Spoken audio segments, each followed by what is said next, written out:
said, and if you list me at the altar today, I am the best man. You should have, because look how lovely this couple is. Woo!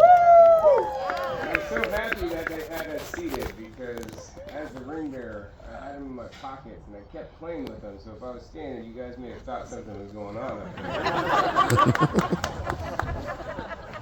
I gotta be honest, when Jack asked me to be his best man, I was deeply honored, because if you know Jack, you know he has like a million friends. So to be designated the best out of all of them, well, I guess that makes sense. It's pretty awesome. And I can throw one hell of a bachelor party. The funny thing about Jack and I's 16-year friendship is that it pretty much ended before it started. See, we met ASU freshman year, second semester, but I was already transferring back home to Cincinnati. So we didn't even share a beer. And it just so happens today, of all days, Cincinnati and Arizona State, their first Big 12 football game. And you saw the score, you know I was right. But as fate would have it, Jack, some 9 years later, was pursuing an MBA at Thunderbird, and I was coming back to Arizona from the East Coast. And while Jack didn't need it, I needed something, and what I needed was a friend.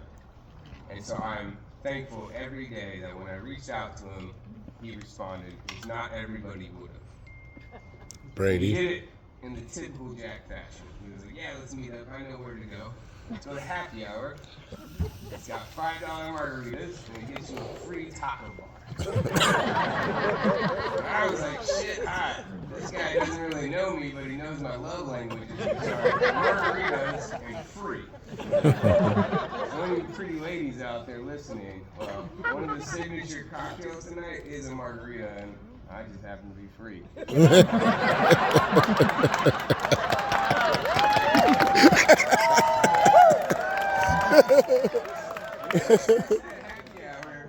Jack and I's friendship grew and grew and grew, and it's probably one of the easiest friendships I've ever had, and that's a testament to Jack. It's a testament to how amazing of a person he is. He's the nicest person I know. I don't think he's ever judged anyone, which is perfect for me, because I judge everyone. We have a little bit of differences. I don't know if you noticed, Jack's kind of tall. I'm not. Jack's an only child. I'm the youngest of 6.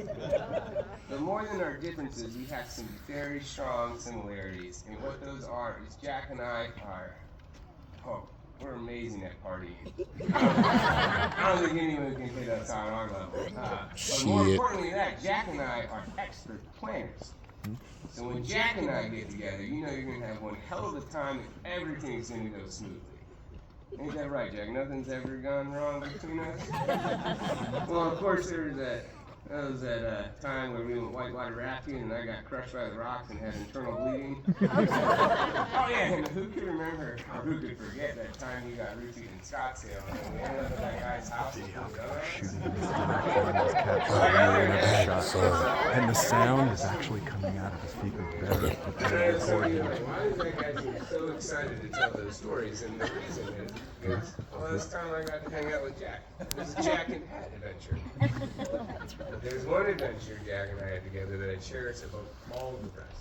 And that was the time Jack and I were in this random park in San Francisco, and Heather over there, well, she introduced us into this pretty blonde that happened to be named Gina.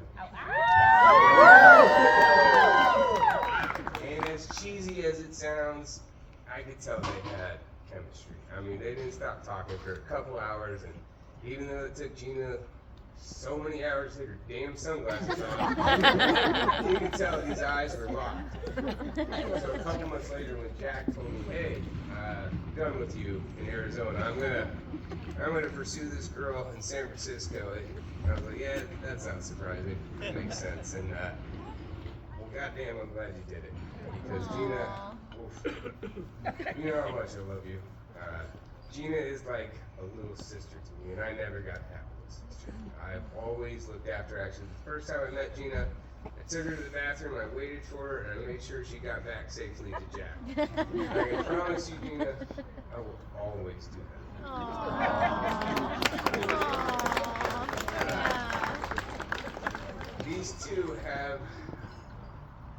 always there for me when I need them. They're there when I want to have a good time, like when I threw my 30th in New Orleans and we down Bourbon Street, and Gina got my mom tanked and we had to carry her home. They're always there when I get angry to calm me down, and they're always there for me when I'm complaining about throwing the shots. So they're like, Pat, it's not you, it's definitely them. Actually, come and think about it, Gina and Jack may have been in my life longer than I ever knew because, well, I don't have older sisters, and they were always playing with Ken and Barbie. You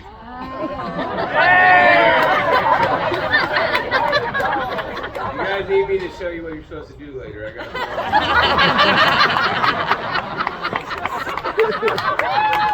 I'm playing with the dolls, and I need to hurry this up because I'm sure everyone's having a break. But what I have to say is this. Jack, I'm so sorry there was like a 9-year hiatus in our friendship. I can promise you that will never happen again, and that goes for the both of you.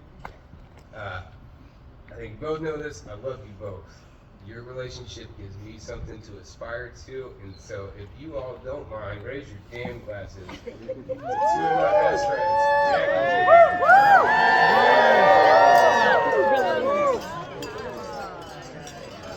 Jack and Gina.